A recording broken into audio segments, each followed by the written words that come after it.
नर्मदा नदी के किनारे एक ऐसा किला है जिसके पत्थर आज भी गुजरे जमाने की कहानियां सुनाते हैं।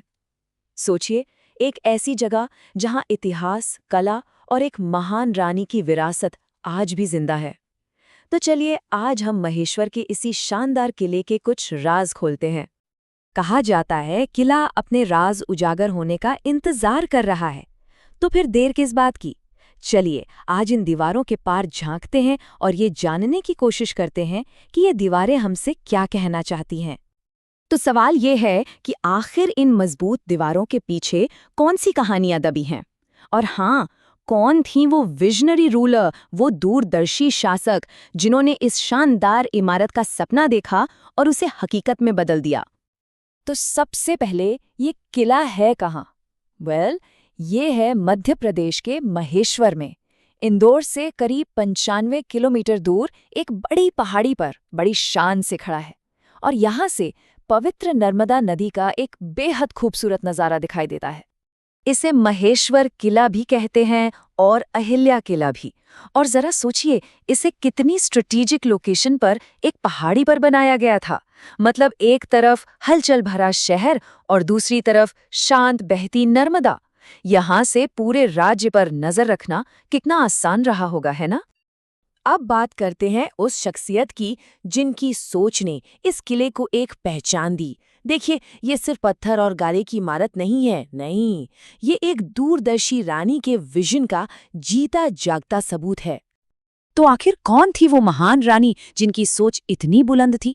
चलिए जरा इतिहास के पन्नों में झांकते हैं और उनसे मिलते हैं। वो थी महान होलकर राजवंश की रानी अहिल्याबाई। एक ऐसा नाम जो आज भी महेश्वर के हर कोने में बड़े सम्मान से लिया जाता है। रानी अहिल्याबाई वो सिर्फ एक शासक नहीं थीं, वो अपनी प्रजा की रक्षक थीं। सोचिए, एक तरफ तो वो एक बहादुर योद्धा थीं और दूसरी तरफ उन्होंने अपनी प्रजा के लिए मंदिर, स्कूल और कुएं भी बनवाए। उन्होंने ताकत से नहीं बल्कि दया और बुद्धिमानी से राज किया, और शायद इसीलिए वो आज भी लोगों के दिलों में बसती हैं। उनकी विरासत का अंदाज़ा इस बात से लगाया जा सकता है कि आज भी किले के ठीक सामने उनकी एक प्रतिमा खड़ी है। और कितनी ऊंची, पूरी 13 फीट। ये प्रतिमा आज भी वहां एक गार्डियन की तरह खड़ी है, एक संरक्षक की तरह। ऐसा लगता है मानो रानी अहिल्याबाई आज भी अपनी जमीन और अपनी प्रजा की देखभाल कर रही हों। ये उनकी कभी न खत्म होने वाली लेगेसी का एक बहुत ही पावरफुल सिंबल है। चलिए, अब जरा किले के आर्किटेक्चर यानी इसकी वास्तुकला की बात करते हैं, क्योंकि भाई इसकी बनावट में भी कई दिलचस्प राज छिपे हुए हैं। किले की सबसे खास पहचान वो है इसकी ओवरहैंगिंग बालकनियां। जरा कल्पना कीजिए, एक ऐसी बालकनी जो हवा में तैरती हुई सी लगे और ठीक नीचे नर्मदा नदी बह रही हो। कमाल है, ये उस समय की इंजीनियरिंग का एक बेहतरीन नमूना है। और सिर्फ ये अनोखी बालकनियां ही नहीं, किले की जो भव्य सीढ़ियां हैं और इसकी जो यूनिक बनावट है, वो इसकी शान में 4 चांद लगा देती है। सच में, हर कोना एक अलग ही कहानी कहता है। और पता है, इस किले को बनाने में जो मेहनत लगी वो भी कमाल की थी।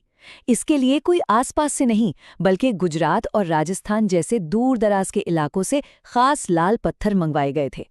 ये अपने आप में दिखाता है कि इसे बनाने का विजन कितना बड़ा था। लेकिन महेश्वर की कहानी वो सिर्फ पत्थरों में नहीं गढ़ी गई है। रानी अहिल्याबाई की विरासत यहाँ के धागों में भी बुनी हुई है और आज भी जिंदा है। देखिए, रानी अहिल्याबाई ने सिर्फ अपनी प्रजा की रक्षा के लिए पत्थर की दीवारें ही नहीं बनवाईं, उन्होंने लोगों को हुनर देकर आत्मनिर्भर भी बनाया। तो कह सकते हैं कि उनकी विरासत पत्थरों जितनी ही मजबूत है और धागों जितनी ही मुलायम। और इसी विरासत का एक खूबसूरत हिस्सा है यहाँ की विश्व प्रसिद्ध माहेश्वरी साड़ियाँ। कहानी ये है कि रानी ने खुद देश के अलग अलग कोनों से बुनकरों को महेश्वर में बसाया था, और आज भी यहाँ के लोकल कारीगर कपास और रेशम से इन साड़ियों को बुनते हैं, जो अपनी यूनिक डिज़ाइन के लिए दुनिया भर में जानी जाती हैं। तो जब हम इन सभी धागों को एक साथ जोड़ते हैं, किले के पत्थर, रानी की विरासत, साड़ियों के धागे, तो महेश्वर की क्या तस्वीर उभर कर सामने आती है? आखिर क्या है जो इस जगह को आज भी इतना खास बनाता है? तो महेश्वर का मतलब है एक भव्य किला, हवा में तैरती हुई सी बालकनियां, एक योद्धा रानी की विशाल प्रतिमा जो आज भी प्रेरणा देती है, खूबसूरत मंदिर और हाँ, हाथ से बुनी वो लाजवाब साड़ियां। ये इतिहास, कला और संस्कृति का एक ऐसा संगम है जो आज भी जिंदा है, आज भी धड़कता है। और अंत में बस एक सवाल छोड़ जाते हैं। अगर इस किले की दीवारें बोल पाती तो सोचिए, वो अपनी योद्धा रानी की दया और बुद्धिमानी के और कौन-कौन से अनसुने किस्से हमें सुनाती। इस पर सोचना तो बनता है।